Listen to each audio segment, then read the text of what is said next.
Good morning, welcome back to my channel. আশা করি তোমরা সবাই খুব ভালো আছো, আমিও ভালো আছি। মনটা যে একটু খারাপই, খারাপ বলতে সেরকম কিছু না। কালকে যাচ্ছি একটু বেড়াতে, এই পুরী যাচ্ছি। পুরী গেলেই আমার গলাটা একটু ভার হয়ে আসে, একটু বাবা মার কথা খুব মনে পড়ে। খুব আমার বাবা খুব বেড়াতে ভালোবাসতো। তা তাদেরকে তো আর নিয়ে যেতে পারলাম না, অনেক বছরই হলো তাদেরকে আর নিয়ে যেতে পারিনি। মা যেহেতু অসুস্থ ছিল, সেই জন্যে মাসিরা যাচ্ছে, এতেও কম আনন্দের নয়। মাসি তো মায়েরই সমান, স্বাভাবিক ব্যাপার। মাসির আগে আমার সব ছিল এক সময়, এখনও আছে। তাদেরকে নিয়ে যায়, আর তাদেরকে নিয়ে আমি যেতে পারবো কিনা তাও জানি না। সবাই অসুস্থ কম বেশি, তাই জন্য এইবারটা একটু ঘুরে আসি। তাই আজকে বাবা মার কথা ভীষণভাবে মনে পড়ছে। তোমরা যদি আজকে সুস্থ থাকতে, তোমরা যদি আজকে বেঁচে থাকতে, তোমাদেরকে নিয়ে যেতাম। ঠিক আছে, চলো জগন্নাথের ধামে যাচ্ছি, দুঃখ কষ্ট কিছু রাখবো না মনে। জগন্নাথকে দর্শন করে আসি, আমি দর্শন করে আসি, যাতে সবাই খুব ভালো থাকে, সুস্থ থাকে। আমার এই যে দেখুন, কতগুলো লন্ড্রি থেকে এসে গেছে জামা কাপড়, দেখেছেন? সব লন্ড্রি থেকে কাচিয়ে এসেছে। এবার এগুলোকে সব তুলবো, না হলে সঞ্জু আসবে এক্ষুনি, গাজর গাজর করবো বিছানার উপর এসব দেখলেই। চল এগুলো সব করে নিই, তারপর আবার তোমাদের সঙ্গে আসছি। কত জামা কাপড়, বাপ রে বাপ! এখন গোছাতে গোছাতে আমার জীবন বেরিয়ে যাবে। তা না হলেও কিছু করার নেই, যদি এই এসে দেখে আবার রাগ করবে, তখন খাটের ওপর পড়ে রয়েছে। তাই জন্য আলমারিতে সব গুছিয়ে দেবো, কোনো অসুবিধা হবে না, সব গোছানোই আছে। এক এক করে পাট পাট করে ধরবো আর তুলে দেবো। তাই জন্যে সুন্দর করে গুছিয়ে এগুলোকে আলমারির মধ্যে তুলে দিলাম। আসলে কি হয় বলো তো, অনেক দিনে জিনিসগুলো আটকে থাকে তো, একবারে নিয়ে আসি, ওই জন্যে এতগুলো দেখায় মনে হয়। ওই একবারে দিলাম, একবার নিয়ে এলাম, তাই করলে আর এত জিনিসপত্র একসঙ্গে আনতে হয় না। কিন্তু আমার তো মনে থাকে না, ওই জন্যেই তো আরও ওই সমস্যা হয়ে যায়। তা যাই হোক, তাই ভাবলাম যে চাদরের জায়গায় তুলে দিই, সঞ্জুর জামা কাপড়ের জায়গায় তুলে দিই। দিয়ে তোমার ওই তারপরে করলাম কি, যে বিছনা চাদরগুলো, সঞ্জু যেটা নিয়ে যাবে বলেছিল, ওটাকে কালকে একটুখানি কেচে দিয়েছি। যদি নেবে, না নেবে, কাঁচা থাকলো। আর রুমালটা কেচে দিয়েছি, রুমালটাও কাঁচা থাকলো। আর তারপরে মাসি এসে গেল এই করতে করতে। বাবা এসে দাঁড়িয়ে দেখেন, একেবারে মনে হচ্ছে না মহারানী। দিয়ে আনন্দে তুমি তাহলে কাজ করো, আমিও তাহলে কাজ করি। দিয়ে তখন বলছে তাহলে তোমাদের কালকে যাওয়া, এসব নিয়ে গল্প করছিল। যে হ্যাঁ, আবার বড় বউ তো এখন কোথাও যাবে না, যে না যাবে, ওরাও যাবে, আমরা ঘুরে এলে তারপরে ওরা যাবে, এই নিয়ে গল্প করছিল। তা দিয়ে ঝাঁট দিয়ে আনন্দে তুমি চলে যাও, এই ঘরটা ঝাঁট দিয়ে, তারপরে ওটা তুমি যখন এসো। তা দিয়ে তাই জন্য চলে গেছিলো। আবার সঞ্জু এই ঘরটাতে বসে খায়। আসলে খুব গরম তো এই ঘরটাতে, ওই জন্য টেবিল চেয়ারে বসে খাওয়া যায় না। শীতকাল না হলে আমরা টেবিল চেয়ারে বসে খেতে পারবো না। তাই জন্য আবার মাসিকে বললাম, তো আপনি ভালো করে মুছে দিয়ে যান, তারপরে যদি খায়, তারপরে একটুকুনি এটা থাকবো, এটুকুনি আমি মুছে দেবো। মাসিকে বলাও সারা, মাসির কাজ করাও সারা। মাসি চলেও গেল বোধহয়। তারপরে আমার এখানে কতগুলো নাইটি পড়েছিল, সেই নাইটিগুলোকে সুন্দর করে তুলে রাখলাম। আবার কতগুলো নাইটি আবার মিলতেও হবে, ওখানে পড়ে রয়েছে। সেগুলো দেখি বিকেলবেলা যদি পারি, যখন বেরোবো তখন মিলবো, আর না হলে এর মধ্যে একবার গিয়ে টুক করে মেলে দিয়ে আসবো। এই করতে পেলে ঘুম পেয়ে জানেন তো। তারপরে এই শুলাম তো, না মাসি ঘর মুছে নিয়ে, এখনো ঘর মুছছে।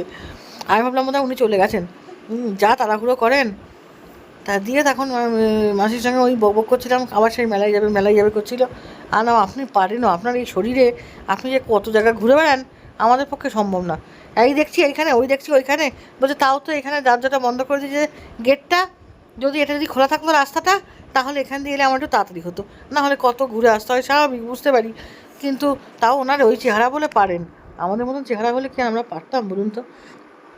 ঘরের কাজকর্ম যেটুকুনি করি সেটুকুনি কষ্ট করে করি বলবো না, ইয়ে দিয়ে করি, কিন্তু করি তো, করতে তো হবেই আমাকে, আর কে করবে বলুন?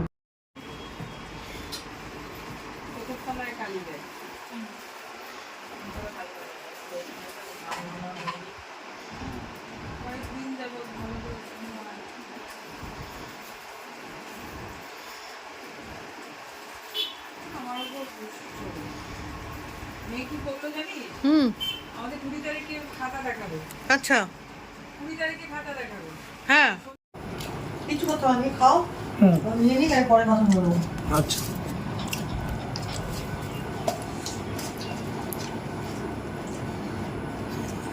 এটা কি গো? ওটা ক্ষীরের কাতলা। মানে এটা কি ক্ষীর দিয়ে তৈরি আছে? হ্যাঁ হ্যাঁ হ্যাঁ, ক্ষীরোদ কাতলা? ইয়েস। কেন গ্রেভিটা গাঢ় কেন গো? গাঢ় হয়েছে, দুধ দিয়ে করা হয়েছে তাই। খারাপ লাগে, ভালো লাগে। অন্যরকম একটু, প্রতিদিন একরকম খাও, হুম, আজকে একটু অন্যরকম করার চেষ্টা করলাম মাত্র। ওকে।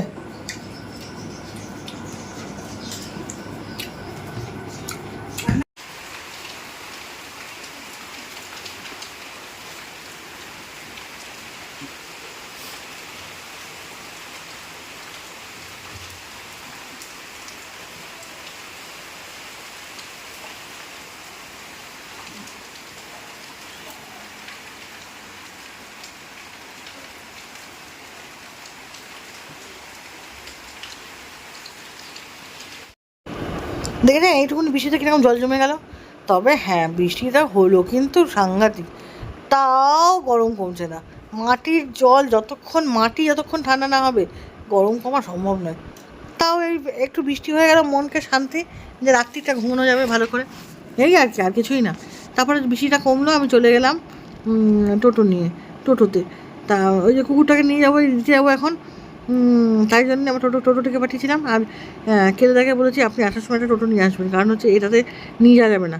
ও একেই তো মোটা মতো। ফোন করলো, হ্যাঁ, আমি মেয়েকে তো বলে দিলাম যে বাবা না, আমাদের কাজ হবে না, তুই চলে আয়। খালি বলে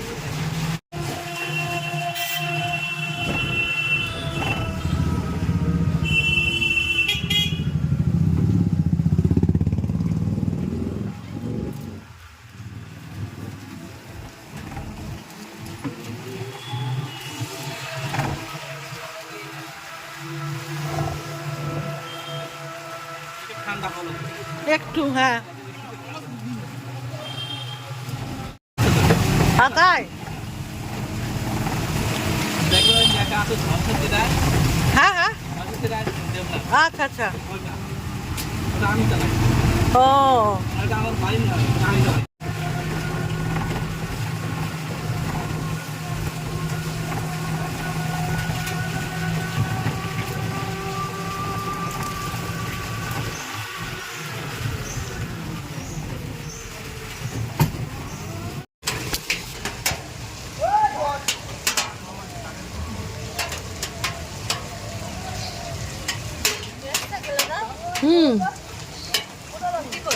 ছুটিকে নিচ্ছে।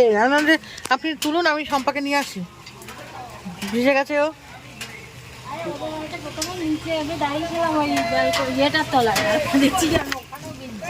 তারপর আস্তে করে দেখলাম সিঁড়ির দরজাটা খোলা, সিঁড়ির দরজা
রয়েছে দেখি।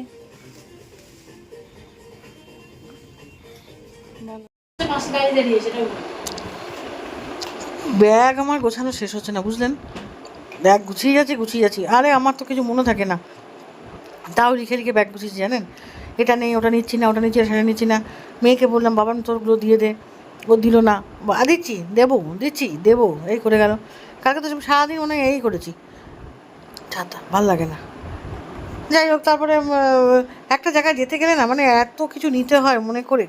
হ্যাঁ, আর বাবা তো আমাকে কোনো কিছু তো সাহায্য করে না সেইভাবে, শুধু নিজেটা দিয়ে দিলে ব্যাস হয়ে গেল।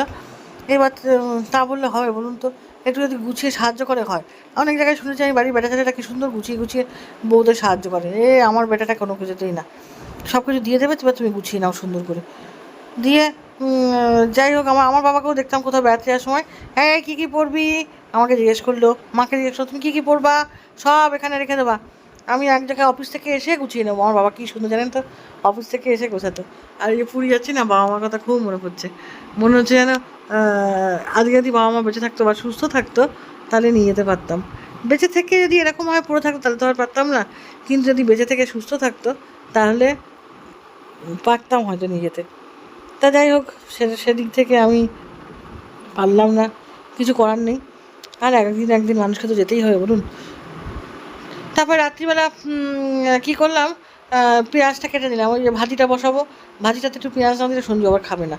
তা দিয়ে পেঁয়াজটা কেটে নিয়ে ভাজিটা বসাতে যাবো।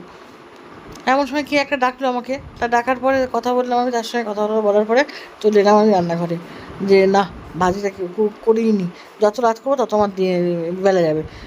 তা দিয়ে তখন ওর বাবা বলছে কিছু বসিয়ে দিয়েছে, ওকে বসিয়ে দিয়েছে, না এখনও বসায়নি, বসাবো। তা ডিমের খোসাগুলো তুলে